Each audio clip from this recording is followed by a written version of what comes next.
Je me souviens de ce soir-là comme si c'était hier. Justine avait claqué la porte de notre appartement à Montmartre.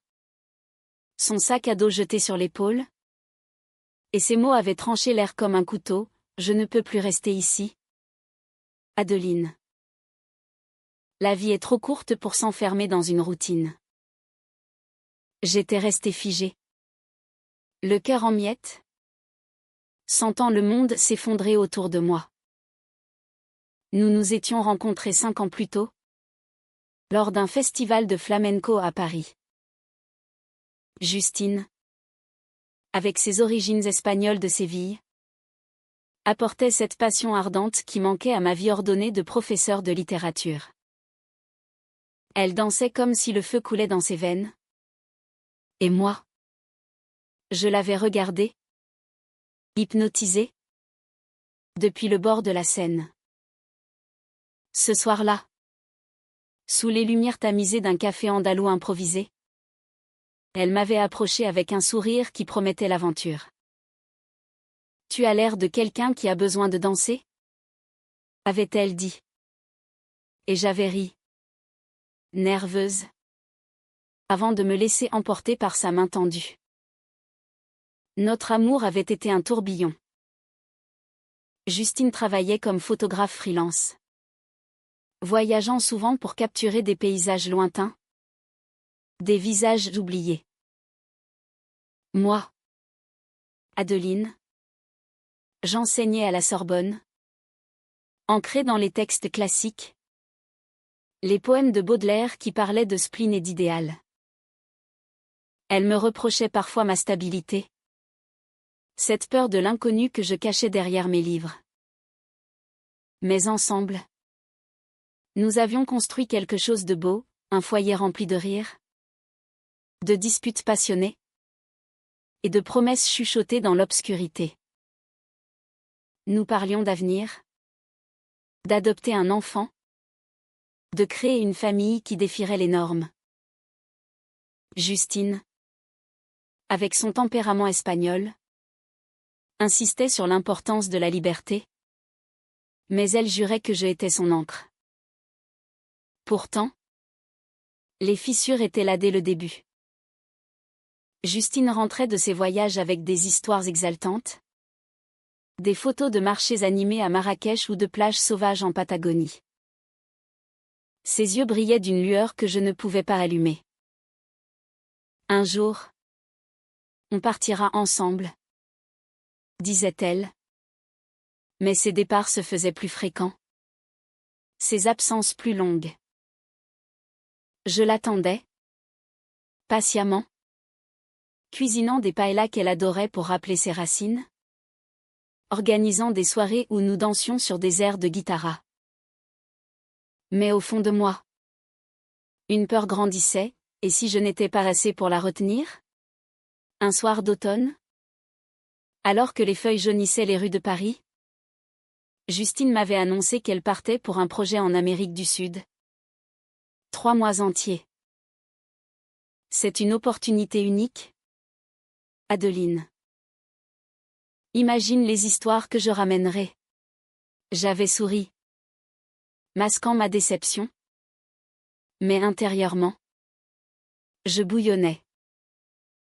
Nous avions parlé d'adoption, de rendez-vous avec des agences. Comment pouvait-elle choisir un voyage au lieu de nous? Et notre famille, avais-je murmuré.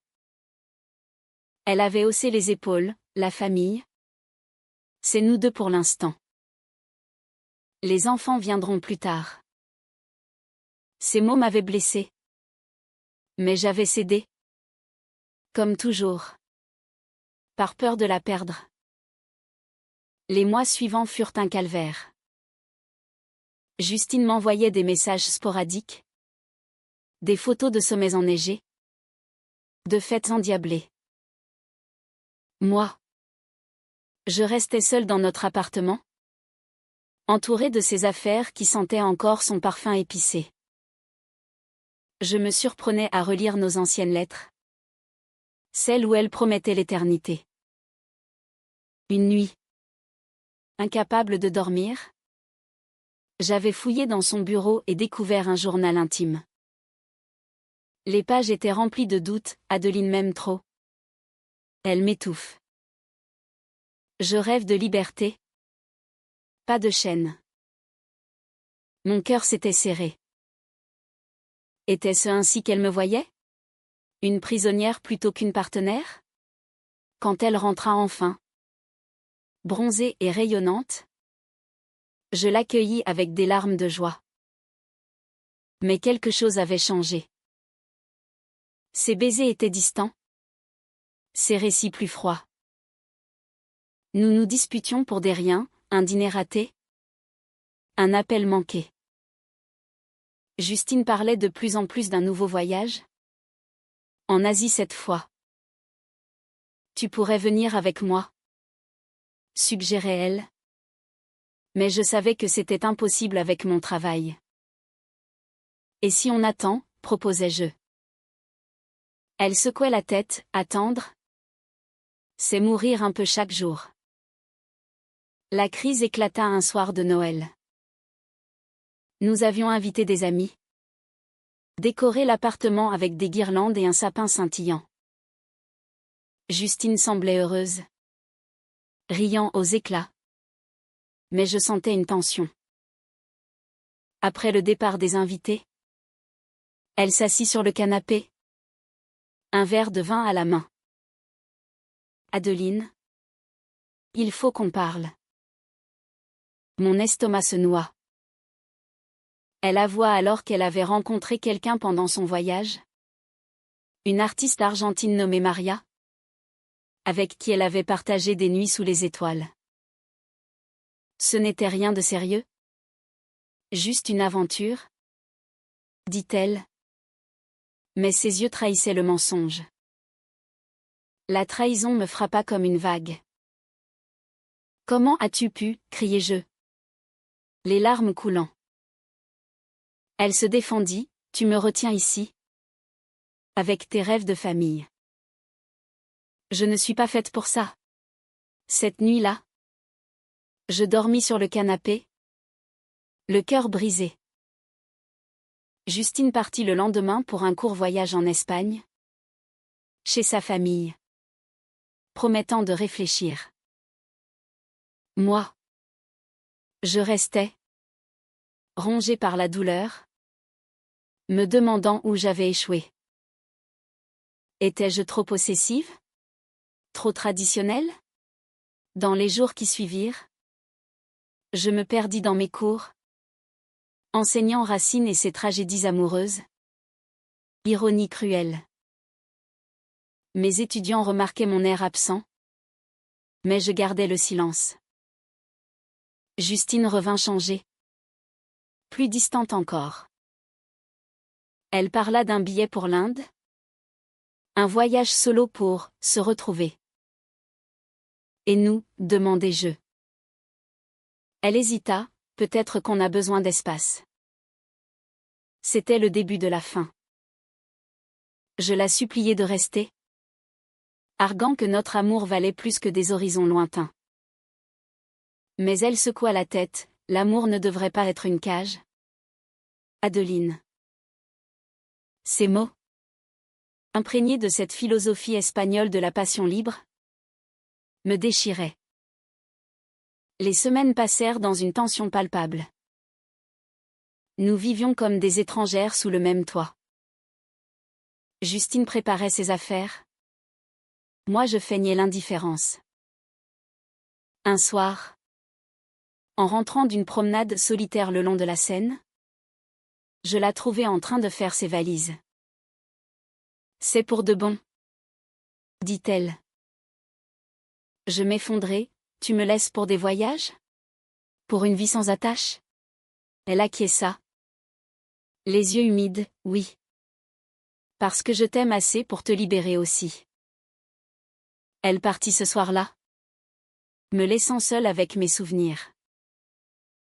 Les mois suivants furent un brouillard de douleur. Je m'excusais intérieurement pour tout, pour avoir aimé trop fort, pour avoir rêvé d'une famille. Mais lentement, une colère montait. Pourquoi m'excuser d'avoir voulu un engagement? Justine avait choisi la liberté. Mais à quel prix? Les jours après le départ de Justine se fondirent en une routine mécanique. Je me levais tôt, préparais mon café noir et me rendais à l'université, où les mots de mes leçons sonnaient creux. Paris, cette ville que j'adorais pour son romantisme, me semblait maintenant une prison de pierres et de souvenirs. Chaque coin de rue me rappelait nos promenades main dans la main, nos baisers volés sous les ponts. Je évitais Montmartre, préférant les quartiers anonymes où personne ne connaissait notre histoire. Un après-midi, en triant ses affaires oubliées, je tombais sur une photo d'elle en Espagne, riant avec sa famille. Sa mère, une femme aux traits fiers andalous, l'entourait de ses bras. Justine m'avait souvent parlé d'eux, une famille passionnée, où les disputes éclataient comme des orages pour se dissiper en étreinte. Chez nous, on vit intensément, disait-elle. Moi, issue d'une famille bourgeoise française, élevée dans la retenue, je l'enviais cette fougue. Mais maintenant, cette photo me brûlait les doigts. Était-ce là qu'elle puisait sa soif de liberté? Je décidai de lui écrire une lettre pour clore ce chapitre. Justine, je ne t'en veux plus. Mais je ne m'excuserai plus d'avoir cru en nous. Je la postai à son adresse en Inde, sans attendre de réponse. Pourtant, les nuits étaient hantées par des rêves où elle revenait, suppliante.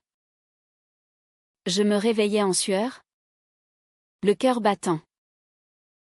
Pour combler le vide, je me plongeais dans un projet personnel, écrire un roman sur l'amour lesbien au XIXe siècle, inspiré de figures comme George Sand. Les recherches m'emmenaient à la Bibliothèque nationale, où je passais des heures entourée de volumes poussiéreux. C'est là que je rencontrai Sophie, une archiviste discrète aux yeux bleus perçants. Elle m'aida à dénicher des documents rares, et nos conversations dérivèrent vers le personnel. Vous semblez porter un poids, dit-elle un jour. Je haussai les épaules, une rupture récente. Elle hocha la tête, l'amour est une danse compliquée. Sophie devint une amie. Puis plus. Nos sorties au café se transformèrent en confidences. Elle avait vécu une histoire similaire, abandonnée pour une carrière ambitieuse. On s'excuse souvent pour nos désirs? Confia-t-elle. Ces mots résonnaient en moi. Avec elle, je redécouvrais la tendresse, sans la passion dévorante de Justine. Mais au fond, je n'étais pas prête. Un jour, un appel inattendu, la mère de Justine. Adeline, ma fille est en difficulté. Elle est revenue d'Inde? Malade. Pouvez-vous venir? Mon cœur s'emballa. Malade? Je pris le premier train pour Séville, traversant la France et l'Espagne dans un tourbillon d'émotions. Arrivé là-bas, l'air chaud chargé d'odeurs d'orange m'enveloppa. La maison familiale était un patio fleuri, où la mère de Justine m'accueillit avec des larmes. Elle a attrapé une fièvre tropicale. Les médecins disent que c'est grave. Justine gisait dans son lit, pâle et affaiblie, loin de l'aventurière que je connaissais. Ses yeux s'illuminèrent en me voyant. Adeline. Pourquoi es-tu venue? Murmurai-je, parce que je t'aime encore. Idiote. Nous parlâmes des heures. Elle avouant ses regrets, j'ai fui parce que j'avais peur de l'engagement. Maria n'était qu'une excuse. La révélation me frappa, la trahison n'était pas seulement physique, mais émotionnelle. Elle avait menti pour justifier sa fuite. La colère surgit, tu m'as brisé pour tes peurs. Criai-je. Elle pleura, pardonne-moi. Mais je secouai la tête, non. Justine. C'est toi qui dois te pardonner. Les jours suivants, je restais à son chevet. Et dans sa famille. L'atmosphère espagnole, avec ses repas animés et ses guitares le soir, m'apaisa. J'appris des recettes andalouses. Dansai même un peu. Libérant une partie de moi que Justine avait éveillée. Justine guérit lentement. Et nos conversations devinrent profondes. Elle admit un secret enfoui, enfant. Elle avait vu son père abandonner la famille pour des voyages, la marquant à jamais. J'ai peur de reproduire ça, confia-t-elle. Je compris alors, sa fuite était une défense, pas un rejet. La compassion tempéra ma rage, mais la douleur persistait. De retour à Paris, je repris ma vie. Mais changée. Sophie m'invita à un voyage court en Provence. J'hésitai. Puis acceptai. Là-bas, sous les lavandes, je réalisai que la liberté n'était pas incompatible avec l'amour. Justine m'envoya des messages, je rentre bientôt. On peut essayer à nouveau? Mon cœur vacilla. Mais une découverte bouleversa tout, en fouillant mes mails. Je trouvai un message ancien de Maria, l'artiste argentine. Justine. Reviens. Je t'attends. Daté d'après son retour d'Amérique du Sud. La trahison était plus profonde, elle avait continué le contact. La fureur m'envahit. Je l'appelai, comment as-tu pu me mentir encore? Elle balbutia, c'était fini. Je jure. Mais la confiance était brisée. Cette révélation fut le point de non-retour. Je décidai de ne plus m'excuser pour mes sentiments. J'écrivis à Justine, adieu. Vis tes voyages. Moi. Je choisis la paix. Sophie. Sentant ma détresse, me soutint. Notre amitié se transforma en quelque chose de doux. Sans drame. Pourtant, le destin frappa à nouveau. Justine apparut à ma porte. Un soir pluvieux. Je suis revenue pour toi. J'ai tout annulé. Ses yeux imploraient. Je la laissai entrer. Mais avec réserve. Nous parlâmes toute la nuit. Déterrant les blessures. Elle avoua tout, les mensonges. Les peurs. La dépendance à l'adrénaline des voyages. J'ai compris que la vraie aventure, c'est nous. Je doutais. Était-ce sincère? Les jours suivants furent tendus.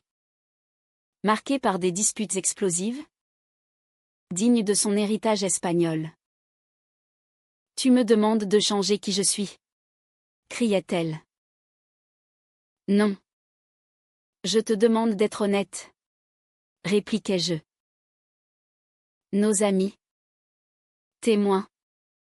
Prenaient parti. Créant des divisions. Certains me disaient de pardonner. D'autres de fuir. Au milieu du chaos. Une nouvelle inattendue, l'agence d'adoption nous contacta.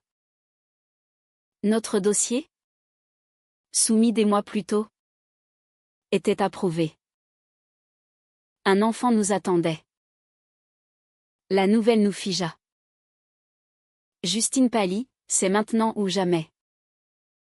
Mon cœur battait, allions-nous sauter le pas? La nouvelle de l'adoption nous propulsa dans un tourbillon d'émotions contradictoires.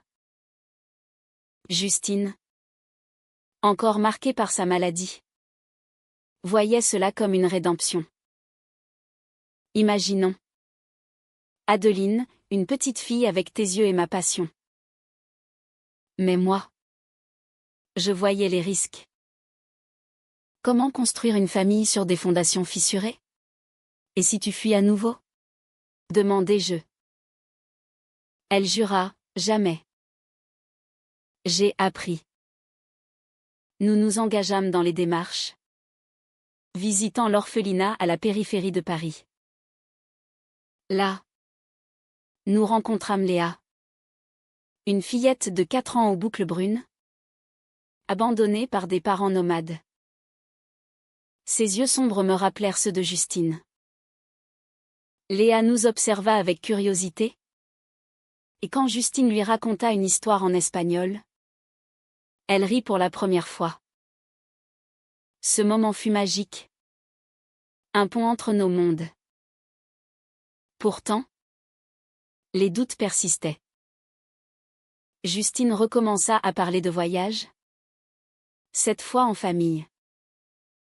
On pourrait emmener Léa en Espagne, lui montrer ses racines. Je m'énervai, elle a besoin de stabilité. Pas d'aventure. Nos disputes s'intensifièrent, mêlant amour et rancœur. Un soir, après une querelle violente, Justine claqua la porte, me laissant seule avec mes peurs.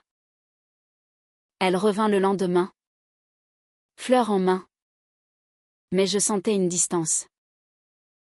En fouillant son téléphone, geste que je regrettais déjà, je découvris des messages avec Maria. Je pense à toi. Reviens en Argentine. La trahison renouvelée me dévasta. Je la confrontai, tu n'as pas changé. Elle pleura, c'est du passé. J'ai répondu pour clore. Mais le mal était fait. La crise culmina lors d'une soirée chez des amis. Justine, ivre, avoua publiquement ses doutes sur la maternité. Je ne sais pas si je suis prête pour ça. Les invités, choqués, murmurèrent. Moi, humiliée, je partis en larmes. Cette nuit-là, je décidai, l'adoption attendrait. Je ne pouvais pas imposer ça à Léa. Justine disparut pendant des jours. Inquiète, j'appelai sa famille. Elle est ici, à Séville, dit sa mère. Elle a besoin de temps. Je pris l'avion, déterminée à en finir. À Séville, sous le soleil ardent, je la trouvai dans un bar flamenco, dansant avec abandon. C'est ça que tu choisis? Criai-je. Elle s'arrêta. Essoufflée, non. C'est toi que je choisis. Mais j'ai peur. Nous passâmes la nuit à parler, déversant des années de frustration. Justine révéla un secret plus profond, elle avait eu une sœur jumelle, morte jeune lors d'un voyage familial. Depuis, je fuis les attaches. Par peur de la perte. Cette confession m'ébranla. Je compris sa passion comme une armure. La compassion l'emporta sur la colère. De retour à Paris, nous reprîmes les démarches pour Léa.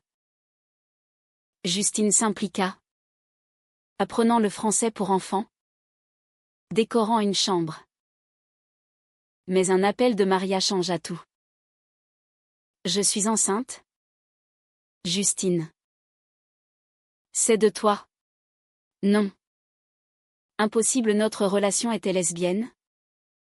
Mais Justine avoua, pendant son voyage, elle avait exploré sa bisexualité avec Maria. La nouvelle me terrassa. Un enfant? La trahison ultime. Je hurlai, tu as une famille ailleurs. Justine nia, c'était une erreur. Pas planifiée. Maria ment peut-être. Mais le doute s'installa. Nos amis, informés, se divisèrent, certains accusaient Justine de manipulation. D'autres me blâmaient pour ma jalousie. La société, avec ses normes, ajoutait à la pression, 2 femmes élevant un enfant, déjà controversé. Au milieu du scandale, Léa devint le centre. L'agence questionna notre stabilité. Nous devons annuler? Dis-je à Justine. Elle pleura, non. Battons-nous. Mais je voyais la vérité, notre amour était toxique. Une nuit. Seule. Je réfléchis à ma vie. J'avais toujours m'excuser pour mes désirs de famille. Pour mon amour possessif. Mais pourquoi? Justine avait ses démons. Moi les miens. Je décidai de partir. Pour me retrouver. Je laissai une note, je t'aime. Mais je choisis moi. Adieu. Je déménageai chez Sophie. Qui m'offrit un refuge. Là. Je guéris. Écrivant mon roman avec ferveur. Sophie. Patiente. Devint ma confidente. Puis ma compagne. Notre relation était calme. Sans drames espagnols. Justine réapparut des mois plus tard. Affirmant que l'enfant de Maria n'était pas le sien. Preuve à l'appui. Dit-elle. Mais c'était trop tard. J'ai arrêté de m'excuser. Justine. Vis ta vie. Elle partit. Défaite. L'adoption de Léa se fit seule. L'agence accepta ma candidature en solo. Léa entra dans ma vie. Apportant joie et chaos.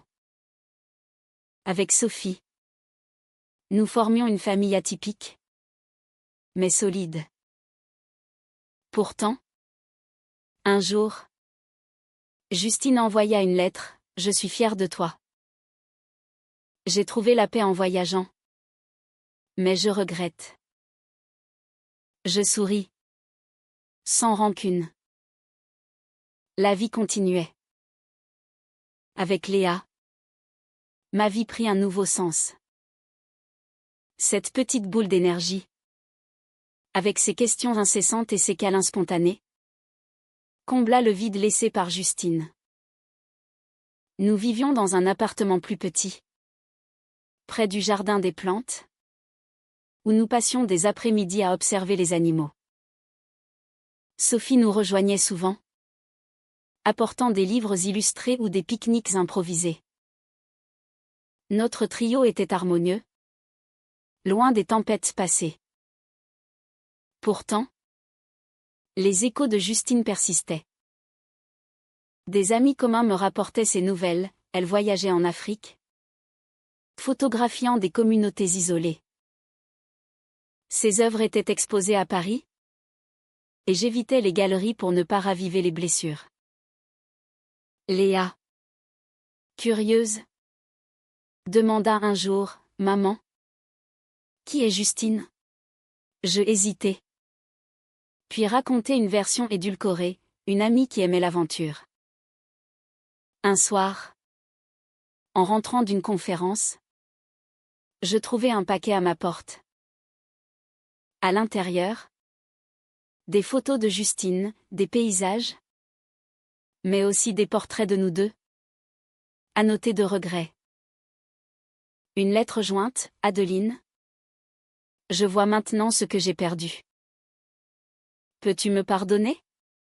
Mon cœur se serra. Pardonner? Oui. Mais oublier? Sophie. Sentant mon trouble, me conseilla, écoute ton cœur. Mais protège Léa. Je décidai d'ignorer, me concentrant sur notre vie. Nous partîmes en vacances en Bretagne, où les vagues apaisèrent mes doutes. Léa construisait des châteaux de sable. Sophie et moi marchions main dans la main. C'était simple? Vrai. Mais le destin, capricieux, intervint. Justine apparut lors d'une exposition que j'organisais pour mon roman. Élégante, amaigrie par les voyages, elle s'approcha, ton livre est magnifique. Il parle de nous. N'est-ce pas? Je hochai la tête, en partie. Nous parlâmes. Poliment d'abord, puis avec émotion. Elle avoua, j'ai arrêté les voyages fous. Je vis à Madrid maintenant, enseignant la photo. Surprise. Je demandai, pourquoi? Elle sourit tristement, parce que sans toi, l'aventure perd son sens. Cette rencontre raviva des flammes éteintes. Léa, présente, observa Justine avec fascination. Tu es l'amie aventurière? Justine rit, oui.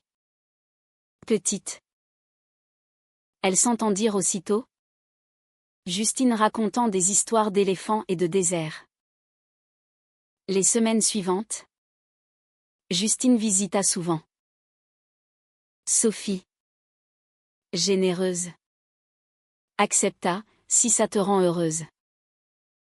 Mais la jalousie pointa. Justine et moi renouions, partageant des souvenirs. Une nuit, après un dîner, elle m'embrassa. Le feu espagnol revint. Mais je reculai, non. Justine. J'ai une vie maintenant. La tension monta. Sophie confronta, choisis. Adeline. Justine plaida, donne-nous une chance. Déchirée. Je réfléchis. Léa méritait la stabilité. Justine, avec son passé, représentait le risque. Le climax arriva lors d'une fête d'anniversaire pour Léa. Justine offrit un billet pour l'Espagne, pour nous trois. Sophie s'offusqua, c'est manipulatif. Une dispute éclata. Devant tous. Justine cria, j'ai changé. Sophie répliqua, prouve-le. Moi. Au milieu. Je fondis en larmes. Cette nuit, je pris une décision difficile. J'appelai Justine, par. Je choisis Sophie et Léa. Elle pleura, tu me regrettes déjà. Mais je tins bon. Les mois passèrent en paix. Mon roman devint un succès. Explorant les thèmes de l'amour lesbien, de la trahison et de la rédemption. Des lectrices m'écrivaient, partageant leurs histoires similaires. Je me sentais forte, enfin libérée des excuses. Pourtant, un appel urgent, Justine hospitalisée après un accident en Espagne. Un chauffeur ivre. Paniqué. Je volai à son chevet. Elle était bandée, mais vivante. Adeline. Merci d'être venue. Nous parlâmes. Elle avouant, j'ai compris trop tard. Vis ta vie. Je pleurai, je t'aimerai toujours. De retour, je racontai à Sophie. Elle comprit, c'est du passé. Notre famille s'affermit. Justine guérit, mais resta en Espagne, respectant ma décision. Nous échangeâmes des lettres occasionnelles, amicales, sans regret. Léa grandit, curieuse de ses origines, et je lui parlais de Justine comme d'une tante lointaine. Sophie et moi nous mariâmes civilement, dans une cérémonie intime au bord de la Seine, entourée d'amis compréhensifs. Ma vie, autrefois tourmentée, trouva l'équilibre. J'enseignais avec passion, écrivant un second roman sur la résilience. Les voyages devinrent des escapades familiales, Provence, Bretagne. Même un court séjour en Espagne où Léa rencontra la famille de Justine. Là, sous les oliviers, je sentis une paix profonde. La passion espagnole, tempérée par la rationalité française, formait un tout. Un jour, Justine m'envoya son livre de photos, dédié à Adeline, qui m'a appris l'amour vrai. Les images capturaient non plus des horizons lointains, mais des moments intimes, famille, couple, enfant. Elle avait trouvé son encre. En réfléchissant, je réalisais que notre histoire, pleine de drames et de trahisons, était humaine. J'avais aimé trop fort. Elle fuit trop loin. Mais nous avions grandi. Plus d'excuses, j'assumais mes choix. Léa, adolescente maintenant, demanda, maman. Regrettes-tu Justine? Je souris, non. Elle m'a menée à toi et Sophie. La vie, comme un flamenco, alternait passion et repos. Ainsi se clôt notre saga. Non dans la tragédie, mais dans l'acceptation. Paris, avec ses lumières éternelles, veillait sur nous.